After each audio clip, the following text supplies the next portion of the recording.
وَنُنَزِّلُ مِنَ الْقُرْآنِ مَا هُوَ شِفَاءٌ وَرَحْمَةٌ لِّلْمُؤْمِنِينَ. Bismillahirrahmanirrahim. Assalamualaikum warahmatullahi wabarakatuh. Ahlan wa sahlan. Selamat datang teman-teman sekalian di channel kami. Yang kali ini kami akan mengangkat tentang rubik Ruqyah Story. Di rubik ini kami sengaja ingin berbagi tentang pengalaman kami dalam masalah ruqyah syar'iyah. Dalam kurun waktu 3-4 tahun ini kami cukup aktif dalam masalah itu. Dan mungkin dalam pengalaman kami ini ada hal-hal yang menarik. Selain tentunya kita mendapatkan ilmu di situ, wawasan yang lebih tentang masalah ruqyah, kemudian ada inspirasi baik dalam posisi kita sebagai pasien yang kena penyakit ataupun dalam posisi kita sebagai praktisi ruqyahnya. Bagi teman-teman yang memiliki ilmu lebih tentang masalah ruqyah, jangan sungkan-sungkan untuk nge-share kepada kami tentang bagaimana pengalaman-pengalaman antum dalam meruqyah. Siapa tahu di situ dapat kita petik pelajaran yang banyak, ya, dan bermanfaat bagi masyarakat luas, ya. Di episode perdana ini, insya Allah kita akan mendatangkan salah seorang yang pernah berkesempatan kami ruqyah, di mana ibu ini adalah seorang mantan dukun yang alhamdulillah sudah bertobat, sudah berhijrah dari dunia perdukunannya, yang insya Allah ini bukan untuk mengumbar aib beliau, dosa-dosa beliau, tidak. Nanti insya Allah kita akan samarkan wajahnya, kita samarkan lokasi beliau, dan kita samarkan nama beliau. Namun di sini kita murni hanya untuk berbagi pengalaman yang telah kami jalani dalam masa-masa melakukan ruqyah syariah ini. Jadi ibu ini, teman-teman sekalian, dulu waktu beliau ruqyah itu, saya dihubungi oleh salah seorang tetangganya. Dan waktu itu jam 12 malam. Kami masih ingat itu. Kami angkat teleponnya dan kami harus mendatangi rumahnya. Jam 12 malam, sekitar perjalanan 15-20 menitan. Di sana kita sampai di lokasi, sudah berkumpul orang-orang banyak, tetangganya itu, ya, kumpul banyak. Dan ketika kita masuk ke dalam ruangannya itu, beliau sudah kesurupan dan menggerak-gerakkan kakinya itu, menghentak-hentakkan kakinya itu, ya, gemetar kayak orang kedinginan, tapi tatapan matanya kosong gitu, ya.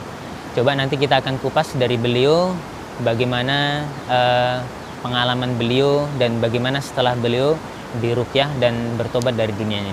Semoga ada manfaatnya.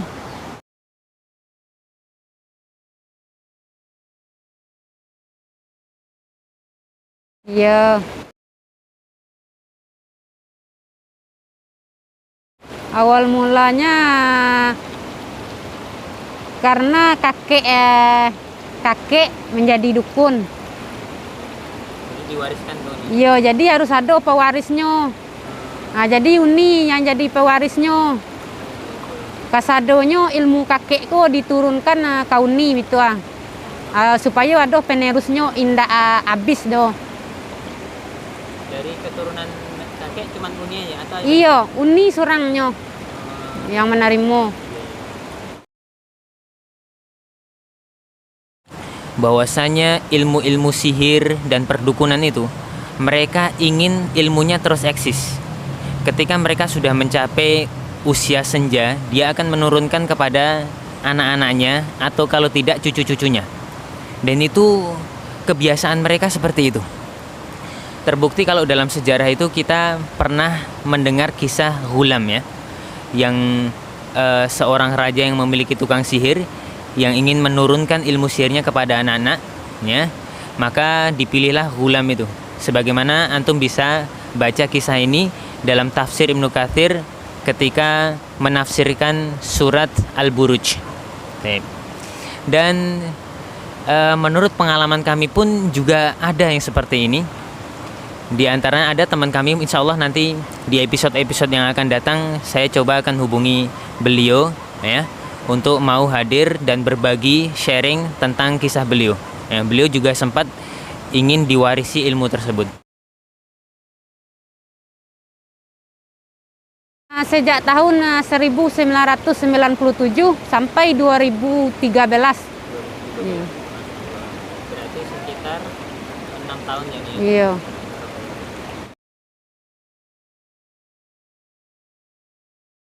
Cara-caranya masih ada inge cara-caranya. Iya. Itu bisa ceritakan Mbak Ajar. Cara-caranya kalau ada beko orang yang demam tinggi, angi-angi badannya, tuh beko disuruh dicalik-calik dulu pakai lidih, diukur pakai lidih beko, diperiksa pakai lidih. Kalau panjang lidih ko, berarti orang ko kena pacampak namanya. Kalau pendeknya indak pecampak doh, tapi dicalik lo yang lain lai, tak sapu koknya.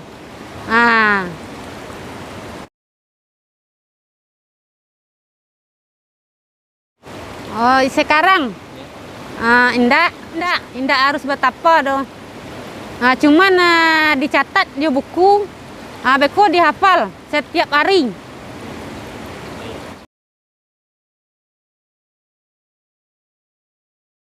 Keluhannya banyak. Iya, ada yang angi-angi badannya, ada yang panahnya tinggi, ada yang sakit pinggang, sakit dada, sakit kepala.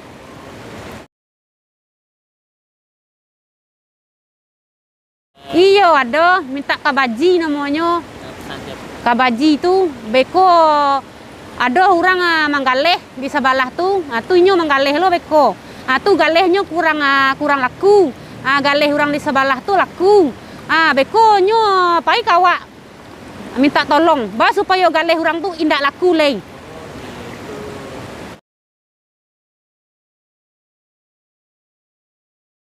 Kalau untuk membunuh orang ada juga caranya. Ada juga nyo ingin nyo baca kak je orang tu. Sudah tu nyo dendam. Pai nyo kawak minta tolong. Nyo suruh bitu. Buen orang tu supaya ange-ange badannya.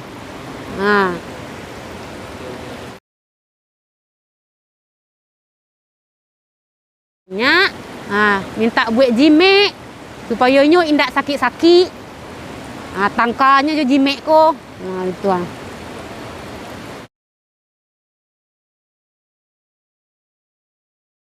yang kena bunuh indak.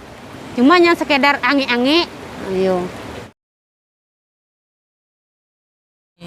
Sihir ini merupakan kejahatan yang luar biasa ya.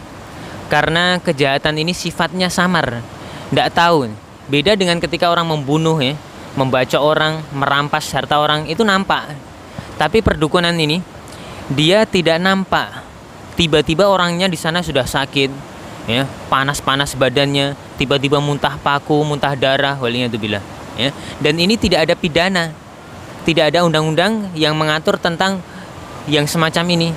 Kita nggak bisa lapor kepada orang yang melukai kita dengan cara perdukunan, dengan cara sihir, santet, telung, dan sejenisnya ini.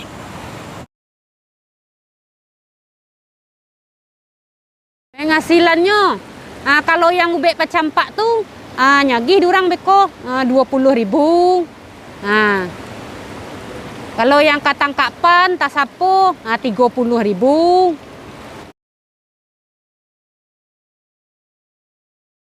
Banyak juga.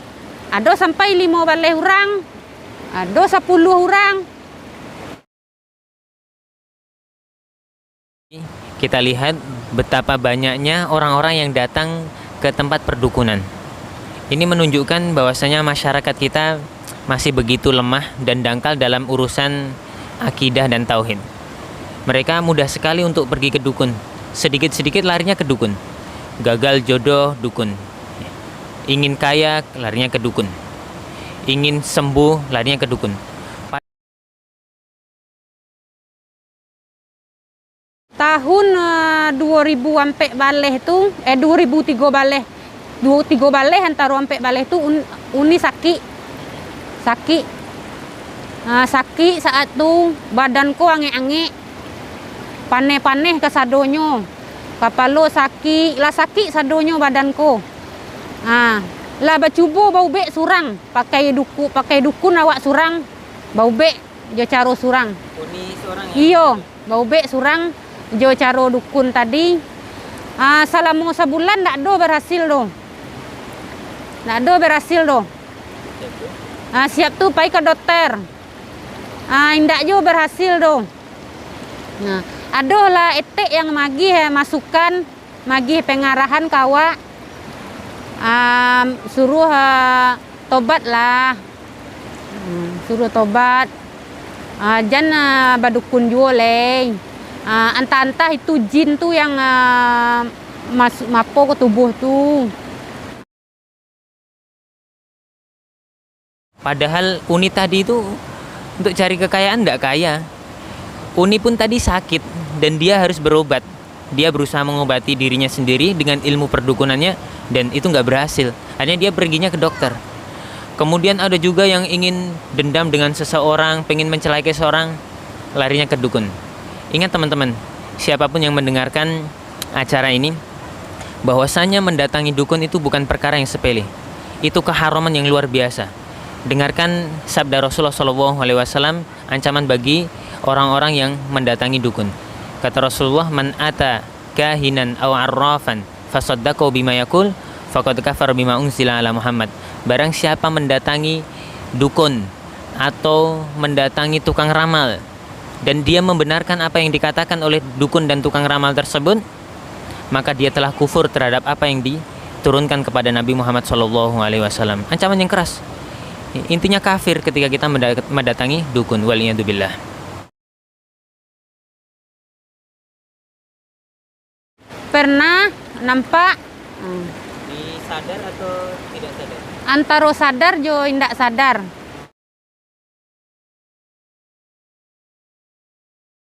Ganti-ganti macam-macam modelnya.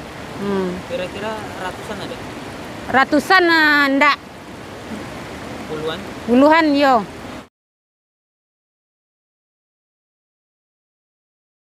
Yo keceknya jangan ditinggan kami.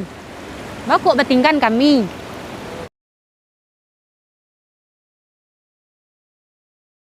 Pengalaman yang tidak bisa terlupakan ada.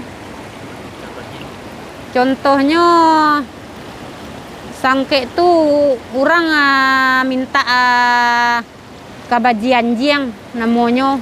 Satu nama. Kabaji anjing namanya. Itu tuh apa? Tumbal. Iyo sejenis sesaji gitu Untuk jin tuh. untuk jin tu. Karena orangku ingin mencari jodoh. Jadi itu syaratnya. Diagih lah itu sesajinya ndak mahal dong, 5 manih aja. 5 manih. Kira-kira agak 2 kilo lah. Siap tuh 5 manih ko dianyuin kayi gadang. Malam-malam. Dianyuin kayi gadang. Sudah tuh beko diimbau orang tadi. Baso besok namuh mah. Orang ko menerima lamarannya betul. Karena syaratnya 5 manih ko alah dianyuin.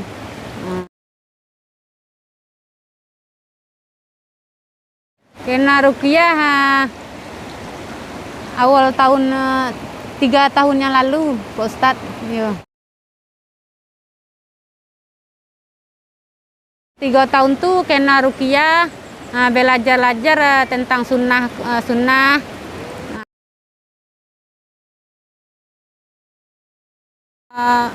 Pak Ustadz yang meruqyah, sudah tuh rasa keluar jin-jin yang ada dalam tubuhku, dalam badanku. Itu ambo malam-malam ketambe uni nih.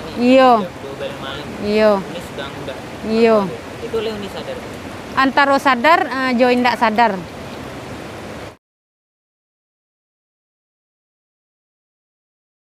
Yang dirasakan saat Ustadz meruqyah tuh jin ko marahnya, berangnya. Nyo ndak mau keluar dari badanku do.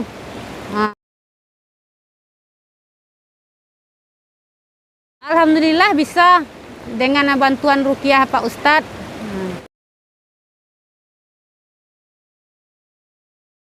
Nah, sekarang setelah ruqyah badan rasanya alhamdulillah lai elok, sanang, hatiku sanang le, indak gelisah do malam-malam.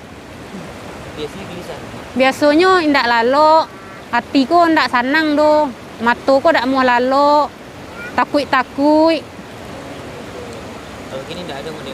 Setelah diruqyah oleh Pak Ustadz, alhamdulillah badanku rasanya sanang, saju, hatiku tenang.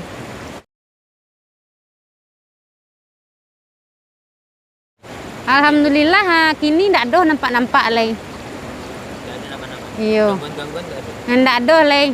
Setelah Pak Ustadz ajari ruqyah itu. Dulu berarti pas awal-awal ruqyah itu banyak gangguan. Iya banyak gangguannya. Bisa ceritakan gangguan-gangguannya. Gangguan tuh nyo tiba beko. Nyo mabangi. Bako omo itu kami ndak inyo pai dari siko do. Ndak boleh danga-danga mengaji-mengaji itu do. Paneh kami. Ketika jin ini atau ada di antara keturunannya ingin melepas ilmu ini, ingin berlepas diri dari bantuan-bantuan jin, maka jin tidak akan terima. Mereka akan marah.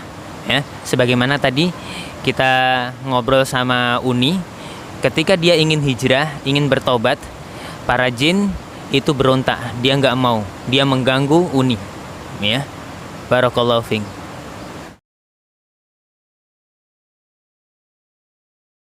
Pesan-pesan untuk pendengar, janganlah melakukan kesirikan karena efek sampingnya sangat berbahaya terhadap diri awak sendiri. Karena kesirikan bisa membawa awak ke jalan yang sesat. Jadi awak berharap kepada kasadonyo, lusanak kasadonyo, janganlah melakukan kesirikan. Karena kesirikan sangat berbahaya. Dari kakek Uni itu dukun Gadang. Ini Mas Adu. Allah meninggal kini. Uni ada pasang-pasang iklan. Pasang-pasang iklan indak, cuman orang tahu dari kakek Uni kalau lah dak ada awak bisu, kalau Allah meninggal awak bisu anak cucu awak ada untuk penerusnya.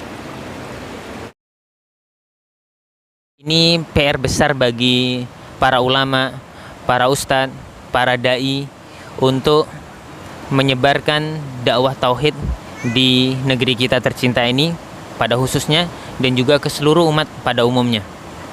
Karena ini dakwah para anbiya dan rasul. Dakwahnya para nabi, inti dari Islam itu adalah ketauhidan.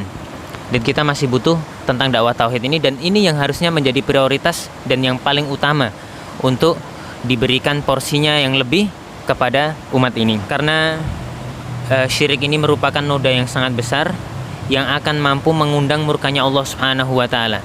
Kalau sampai Allah murka dengan kesyirikan yang dilakukan oleh masyarakat kita, bukan hanya mereka yang melakukan kesyirikan yang kena, tapi kita pun bisa kena dampak dari murkanya Allah Subhanahu wa taala, ya. Maka sejatinya ketika kita mendakwahi seseorang tentang dosa kesyirikan dan dosa-dosa yang lain, itu bukan berarti kita membenci mereka. Akan tetapi karena ini bentuk sayangnya kita kepada mereka, sayangnya kita kepada seluruh umat manusia, sehingga murka Allah Subhanahu wa taala tidak turun kepada kita semuanya. Akhir saya nasihatkan untuk bagi teman-teman yang mungkin pernah mendatangi dukun atau bahkan menjadi praktisi dukun, hendaknya bertobat kepada Allah Subhanahu wa taala. Karena itu merupakan dosa yang sangat besar dan mengakibatkan kekufuran, mengeluarkan seseorang dari Islam, ya. Semoga kalau antum bertobat dengan tobat yang tulus, Allah Subhanahu wa taala akan mengampuni dosa-dosa kita. Tadi terakhir Uni tadi beliau menangis tadi, ya. Dia menanyakan apakah dosaku ini bisa diampuni atau enggak, ya. Ya, beliau menangis karena menyesal terhadap perbuatan-perbuatan yang dia lakukan. Semoga Allah Subhanahu wa taala ampuni beliau beri keistiqomahan dan semoga diberi husnul khotimah. Oh ya, beliau juga pengen bantu kami untuk masalah perdukunan ini. Jadi teman-teman yang pengen bertanya sesuatu tentang perdukunan, silahkan ditanyakan, tulis di kolom komentar. Nanti insya Allah kita akan undang beliau lagi. Beliau siap kapan saja untuk kita undang ngobrol bareng ya. Tadi mungkin terlalu ringkas, nanti bisa kita akan lebih panjang lebar lagi menguak tentang masalah perdukunan ini. Tadi kita juga ditunjukkan beberapa dukun yang ada di sini, kemudian tempat-tempat angker yang mungkin bisa kita kunjungi dan seterusnya. Wallahu taala alam bisawab. Sampai ketemu lagi di episode selanjutnya. Semoga Allah Subhanahu wa taala memberkahi kehidupan kita semuanya dan menjauhi kita dari buruknya dosa dan maksiat, terutama dosa syirik. Amin ya rabbal alamin. Assalamualaikum warahmatullahi wabarakatuh. وَنُنَزِّلُ مِنَ الْقُرْآنِ مَا هُوَ شِفَاءٌ وَرَحْمَةٌ لِلْمُؤْمِنِينَ